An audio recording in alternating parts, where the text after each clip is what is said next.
हमारे साथ इस वक्त विपुल सक्सेना एविएशन एक्सपर्ट जुड़ गए हैं। विपुल जी, ये जो दर्दनाक हादसा हुआ है, अभी तक जानकारी ये मिल रही है कि तकनीकी खामी आई और लैंडिंग से पहले ही इस फ्लाइट में आग लग गई। क्या वजह अभी तक समझ में आ रही है इस हादसे को देखते हुए कि क्या वजह रही होंगी जिसकी वजह से ये इतना दर्दनाक हादसा हो गया? देखिए, तो अभी तक फैक्ट आ रहे हैं, उससे लग रहा है कि कहीं नेपाल जो कि काफी अनपॉपुलर है में एंड सेफ्टी प्रैक्टिस में, उसमें कहने का इस जहाज की जो मेंटेनेंस रही कहने का उस पर शॉर्टकट रहे हैं। और जिस तरह बताया गया कि दिस वाज थर्ड ट्रिप और हर ट्रिप के बीच में टाइम दिया था टर्न राउंड के लिए, जो कि बहुत ही मिनिमम 15 मिनट में आप कुछ नहीं कर सकते। किसी भी एयरक्राफ्ट के टर्न राउंड के लिए कम से कम आधा घंटा से 45 चाहिए होता है, तब जाके आप फीलिंग कर पाओगे, आप उसके सारे सेफ्टी चेक कर पाओगे, सारे कनेक्शन चेक कर पाओगे। 15 मिनट आप मतलब बेसिकली आप पेपर एक्शन कर। तो मैं समझता हूँ अगर इस तरह के बट्टे हो रहे तो ये बहुत सिवियर वायलेशन है। आई थिंक ये एक बड़ा रीजन रहा होगा किस तरह के शॉर्टकट जो बाकी मेंटेनेंस तो हो रही है जहाज में, वो भी हो रहे हैं, जो कि नेपाल इसके लिए काफी अनपॉपुलर रहा है। विपुल जी, पिछले कुछ समय से देखा गया है कई बार ऐसी जानकारी सामने आती है जब फ्यूल की कमी होती है, जैसे अभी मेरी सहयोगी भी जिक्र कर रही थी कि ज्यादा से ज्यादा फ्लाई करने के लिए प्रेशर भी एक बिल्डअप किया जाता है कि ज्यादा से ज्यादा चक्कर काटना है। ऐसे में एक बड़ा सवाल मेंटेनेंस को तो लेकर बना हुआ है, लेकिन एक फिटनेस सर्टिफिकेट भी होता है हर फ्लाई से पहले, तो क्या उस फिटनेस को ठीक तरीके से जांचा नहीं गया, जिस वजह से आज 36 लोगों के अब तक शव बरामद किए गए हैं और 72 लोग सवार थे, लेकिन मुमकिन ये ज्यादा है कि उनमें से शायद ही कोई जिंदा बचा हो। मैडम, फिटनेस सर्टिफिकेट कौन देता है? फिटनेस सर्टिफिकेट जो है एयरलाइंस का है कि मैंने सारा काम कर दिया, सब कर लिया, क्योंकि एयरलाइंस के स्टाफ ही है। अब उसके ऊपर प्रेशर है कि तुम जल्दी इसको क्लियर करो, तो बेचारे को नौकरी के लिए करना पड़ेगा। और दूसरा जो एयरक्राफ्ट को एक्सेप्ट करता है वो पायलट है, कि जो कि एक्सेप्ट करता है कि हाँ भाई मेरा जहाज तो सेफ है, तो देख लिया है जहाज सेफ है, उसमें प्रेशर होता है कि आप जल्दी जल्दी आप देखो करो। तो उस कंडीशन में आप कैसे, मतलब मेरे समझता है कि इंजीनियर या पायलट जो है उनको हम रेस्पॉन्सिबल मान सकते हैं। ये एयरलाइन पूरी रेस्पॉन्सिबल है, और स्पेशली अभी क्योंकि ये टूरिस्ट सीजन चल रहा है, तो बहुत सारे टूरिस्ट होंगे, तो सब एयरलाइन चाहती होंगी जल्दी जल्दी पैसा बनाओ, जितना ट्रिप कर लो उतना पैसा बना लोगे। तो मैं समझता हूँ उस हापाथापी में एक तरह इंसिडेंट हुआ है, लोगों की जान चली गई। विपुल, बिल्कुल ठीक आप कह रहे हैं, क्योंकि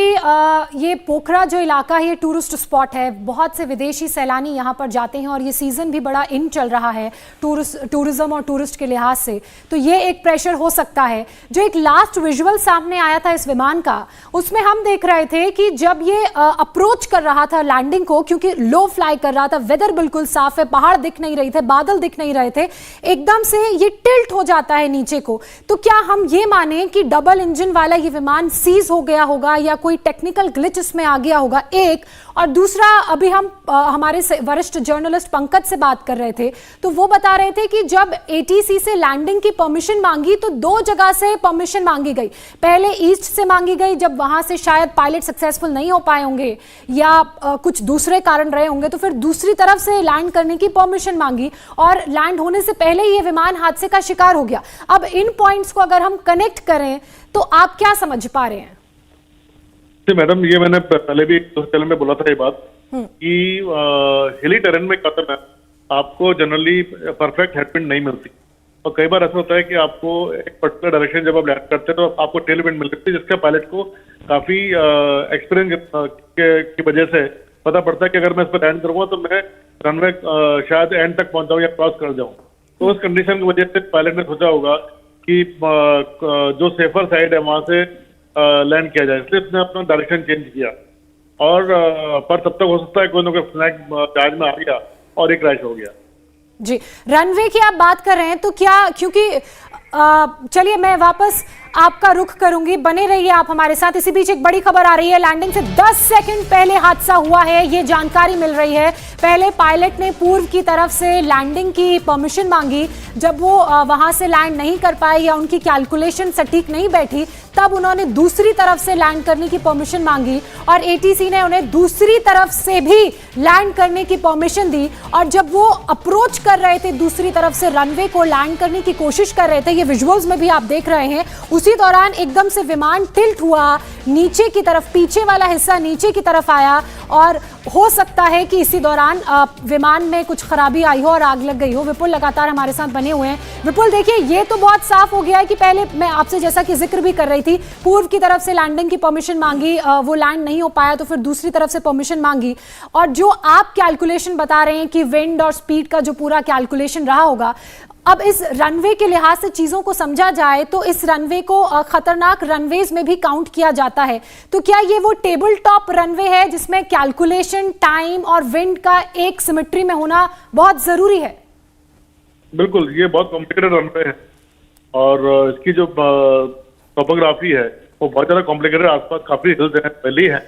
तो इस पर लैंड करने के लिए पायलट को बहुत ज्यादा फेमिलियर होना चाहिए, बहुत ज्यादा एक्यूरेट होना पड़ता है। और मुझे क्या लगता है, जिस तरह आप बता रहे हैं कि लास्ट 10 सेकंड में टेल डाउन हुआ और उसके बाद टच हुआ, तो वो कहने के वही बता रहा है कि मिस जजमेंट का जो एक सिचुएशन है वो कहने के बैठा है और साथ में कॉम्प्लिकेट हुआ है टेक्निकल प्रॉब्लम जो है, जिससे कि उसमें जहाज में आग लगी है। जी, मतलब एक नहीं कई कारण रहे हैं जिस वजह से यह हादसा हुआ है। सबसे पहले तो मेंटेनेंस को लेकर भी बड़े सवाल उठते हैं, क्योंकि हमने देखा है कि अक्सर एयरलाइंस का प्रेशर पायलट्स पे और एजेंसीज पे होता है कि वो ज्यादा से ज्यादा ट्रिप लगाएं। दूसरा ये भी रीजन हो सकता है कि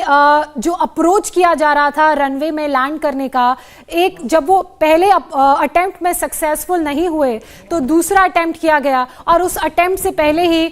ये विमान हादसे का शिकार हो गया। विपुल, जब इस तरह के भीषण हादसे होते हैं और जो तस्वीरें भी हम देख रहे हैं, उन तस्वीरों में नजर आ रहा है कि आग लगी हुई है, विकराल रूप इस आग ने अख्तियार किया हुआ है, तो संभवतः लोगों के बचने के चांसेस बहुत कम रहते हैं। विपुल, आपको मेरी आवाज मिल रही है? चलिए, विपुल से हमने तमाम तकनीकी चीजों को जाना। हमने जाना कि क्या वो मल्टीपल फैक्टर्स हो सकते हैं जिसकी वजह से ये विमान हादसे का शिकार हुआ, और कुल 72 यात्री इस विमान में सवार थे, जिनमें से 4 क्रू मेंबर्स थे, 11 विदेशी नागरिक भी बताए जा रहे हैं, जिनमें से 5 भारतीय थे और 3 बच्चे भी इस विमान में सवार थे। काठमांडू से पोखरा ये फ्लाइट जा रही थी। यति एयरलाइंस का ATR 70-500 ये विमान बहुत ही सुरक्षित विमान इसे माना जाता है। डबल इंजन विमान था, 68 लोग सवार थे, 4 केबिन क्रू भी थे, तो कुल यात्रियों की संख्या केबिन क्रू को मिलाकर प्राची इस विमान में 72 थी। बिल्कुल, और देखिए दर्दनाक हादसा हुआ है और जैसा कि अभी जानकारी मिल रही है उसके मुताबिक लापरवाहियां हुई हैं और लापरवाहियों की वजह से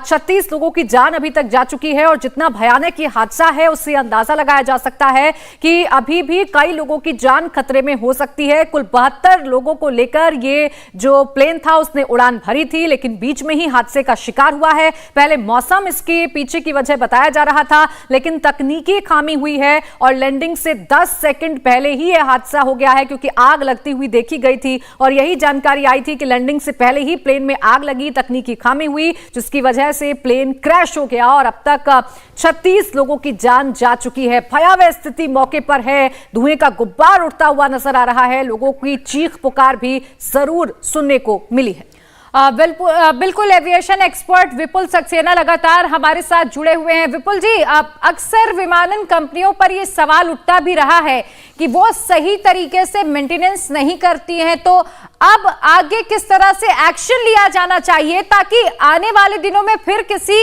ऐसी घटना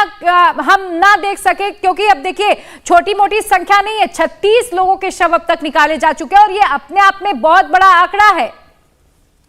मैं समझता हूँ कि कहीं ना कहीं आईकाओ को इसका कॉग्निजेंस लेना चाहिए, क्योंकि इस तरह की मैल प्रैक्टिसेस ऑलमोस्ट सारी एयरलाइन करती, तो और ये टर्न अराउंड टाइम जो होता है बेसिकली जहाज को दूसरी फ्लाइट के लिए प्रिपेयर करना होता है, जो कि बहुत क्रिटिकल चीज है। और उसमें अगर शॉर्टकट मारा जा रहा है और मेंटेनेंस में शॉर्टकट हो, तो कहीं ना कहीं इसको जो है डिजिटाइज करना बहुत जरूरी है, जहाँ पे कि एयरक्राफ्ट का मेंटेनेंस कब चालू हुआ, कब खत्म हुआ, क्या एक्शन हुए, इन सबको आई थिंक कहीं ना कहीं डिजिटाइजेशन जब तक नहीं होगा, कहीं ना कहीं वीडियोग्राफी जब तक नहीं होगी, कोई something to do with technology का इंटरवेंशन जब तक नहीं होगा, मैं समझता हूँ कि ये हेराफेरी चलती रहेगी और लोग जो है किसी और की गलती की वजह से किसी और के पैसे बनाने की होड़ में अपनी जान गंवाते रहेंगे। बिल्कुल विपुल, ये तमाम बड़े सवाल हैं जिनके जवाब मिलने जरूरी हैं और नेपाल की सरकार को इस लिहाज से भी कदम उठाने की जरूरत है कि अगर ऐसा कुछ हुआ है, ऐसी कोई संभावना है जिसमें मेंटेनेंस में कम वक्त दिया गया है, मेंटेनेंस में कमी की वजह से ये प्लेन हादसे का शिकार हुआ है, या किसी दबाव के कारण विमान ने ज्यादा फ्लाइट्स ली उस कारण ये हादसे का शिकार हुआ है, तो इस लिहाज से भी कदम उठाने की जरूरत है ताकि यात्रियों की जान के साथ खिलवाड़ ना हो। इंडिया टीवी हर वक्त हर जगह डाउनलोड करने के लिए सर्च करें India TV news Google play store या ऐप स्टोर पर।